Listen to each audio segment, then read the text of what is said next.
सभी को जय मसीह की। परमेश्वर का धन्यवाद हो जो उसने हमें ये समय दिया और हम इस समय एक वचन लेकर के आपके सामने प्रस्तुत हुए हैं। जो वचन हम पाते हैं लूका रचित सुसमाचार उसका 15 अध्याय 3 से 7 पद कहता है, वहाँ पर प्रभु यीशु मसीह ने एक दृष्टांत दिया एक चरवाहे के बारे में जिसके पास 100 भेड़ें थी और जब वो वापस आती हैं तो उसमें 99 भेड़ें वापस आती हैं, परंतु एक भेड़ कहीं खो जाती है और उस चरवाहे को दुख हुआ और उसने 99 भेड़ों को छोड़ करके वो एक भेड़ को ढूंढने के लिए निकला और उसने जब तक उस भेड़ को नहीं पाया वो ढूंढते रहा और अंततः उस भेड़ को मिली और उस भेड़ को वापस लाया और उसने अपने लोगों के बीच में आकर खुशियाँ मनाई।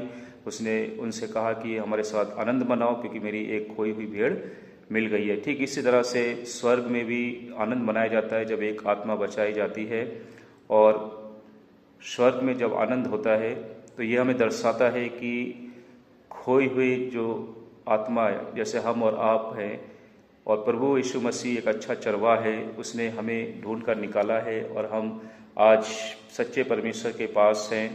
जैसे यीशु मसीह ने कहा यूहन्ना 10 अध्याय 11 पद में कि अच्छा चरवाहा मैं हूँ, अच्छा चरवाहा भेड़ों के लिए अपना प्राण देता है। और प्रभु यीशु मसीह ने सिर्फ कहा ही नहीं परंतु उसने अपने लोगों के लिए और खोए को ढूंढने के लिए अपने प्राण भी न्यौछावर कर दिए, यहाँ तक कि उसने क्रूस की मृत्यु भी सह ली जिससे कि हर एक विश्वासी हर एक भेड़ उसकी सुरक्षित पाई जाए। ठीक इसी तरह से परमेश्वर ने हर एक कलीसिया के लिए जिसके लिए यीशु मसीह अपना प्राण दिए हैं उसके लिए चरवाहा नियुक्त किया है। जैसा हम वचन पाते यिर्मयाह की पत्री उसका 3 अध्याय 15 पद में कि मैं तुम्हें अपने मन के अनुकूल चरवाहे दूंगा जो ज्ञान और बुद्धि से तुम्हें चराएंगे। यहाँ पर वचन कहता है कि परमेश्वर हर एक कलीसिया को अपने मन के अनुकूल चरवाहे देता है। चरवाहा का अर्थ है पादरी को देना या पास्टर्स को देना। यह परमेश्वर का अपने लोगों से किया गया वायदा है जो उन्हें ऐसे आध्यात्मिक नेताओं से मार्गदर्शन मिलेगा जो समझ और ज्ञान से भरे होंगे। तो मसीह में मेरे भाई बहनों, आज हमें और आपको परमेश्वर ने चुना है।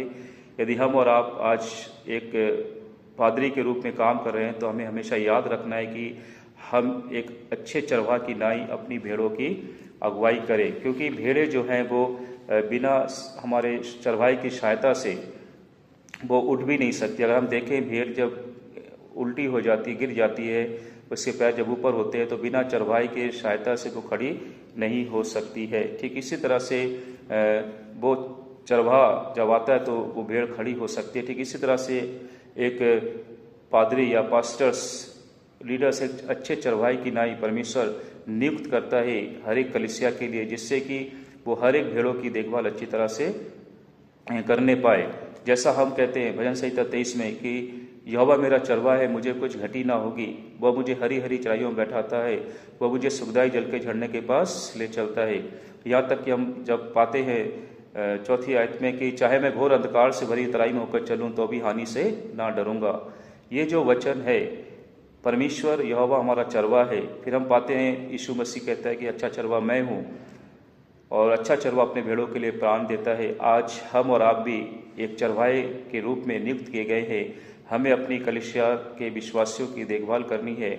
हमें हर एक कलीसिया के लोगों के लिए एक अच्छा चरवाहा बनकर के आगे बढ़ेंगे, तभी जो है कलीसिया की बढ़ोतरी होगी और कलीसिया के विश्वासी दृढ़ होंगे, स्थिर होंगे परमेश्वर के प्रेम में और उसके ज्ञान में बढ़ते जाएंगे। परमेश्वर पिता हमें आशीष दे इस जीवित वचन के द्वारा। आमीन।